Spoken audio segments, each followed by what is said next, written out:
राम राम भाई सारा ने है।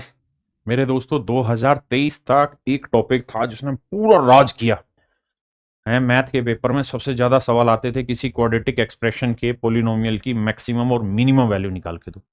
फिर क्या हुआ जी? फिर आ गई मोदी सरकार और सवाल आना बंद हो गया। मजाक कर रहा हूं। अब ये 2026-27 में दोबारा से इस तरीके के सवाल आने शुरू हो गए कि किसी क्वाड्रेटिक पोलिनोमियल की मैक्सिमम या मिनिमम वैल्यू बताइए। अब अगले 2 साल ये सवाल आपको लगातार देखने को मिलेंगे। तो मेरे बच्चे, आप सभी का इस वीडियो में स्वागत है। मैं किसी भी क्वाड्रेटिक पोलिनोमियल की मैक्सिमम और मिनिमम वैल्यू पर ही बात कर रहा हूं। आइए देखिए यार, ऐसे बहुत सारे सवाल पेपर में अब आने लग रहे हैं। मैं इन्हीं को बहुत छोटे से माध्यम से आपको समझाता हूं। देखिए यार, जब भी कोई क्वाड्रेटिक इक्वेशन आपके सामने हो इस फॉर्मेट में ax² + bx + c = 0, तो आपको ये देखना है कि जो x² का कोफिशिएंट है, x² का कोफिशिएंट मतलब a, अगर a पॉजिटिव है, पॉजिटिव का मतलब 0 से बड़ा है, अगर a पॉजिटिव है मतलब 0 से बड़ा है, तो ऐसे केसेस में इसकी जो मैक्सिमम वैल्यू होगी ना, वो प्लस इन्फिनाइट होगी, अनंत होगी। तो ऐसे केसेस में आपसे हमेशा जो पूछा जाएगा ना, वो पूछा जाएगा इसकी मिनिमम वैल्यू। अगर a 0 से बड़ा है यानी पॉजिटिव है, तो हमेशा इसकी मिनिमम पूछेगा, क्योंकि मैक्सिमम अनंत होगी। तो मिनिमम के केस में आंसर होगा 4ac - b²/4। और कई बार क्या होता है कि ये भी पूछ लेता है कि x की किस वैल्यू पे ये मिनिमम होता है, at what value of x।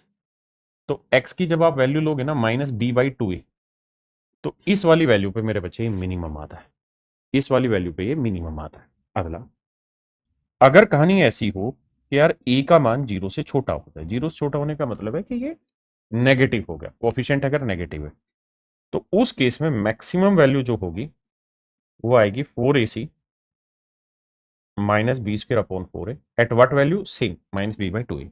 और मिनिमम वैल्यू निकालेंगे तो इस केस में मिनिमम आ जाएगी माइनस इन्फिनाइट, अनंत। एक कहानी और भी यहां समझने की आप सभी को, और वही बात ये, अगर a 0 आ जाए तो मेरे बच्चे, अगर a 0 आ गया ना, तो ये क्वाड्रेटिक इक्वेशन बनेगी ही नहीं, फिर ये लीनियर रह जाएगी। और हम बात कर रहे हैं क्वाड्रेटिक की। तो आइए दोस्त, इस सवाल पर लेते हैं। कहता है इसका अधिकतम मान क्या होगा अगर a 0 से छोटा है। तो जैसे ही उसने कहा कि a 0 से छोटा है, a नेगेटिव है, तो इसकी मैक्सिमम वैल्यू होगी 4ac - b²/4a, 4ac - b²/4a, 4a। ठीक है जी। अब इसी पे एक सवाल और पूछा है आपसे रेलवे ने, देखिए ध्यान से।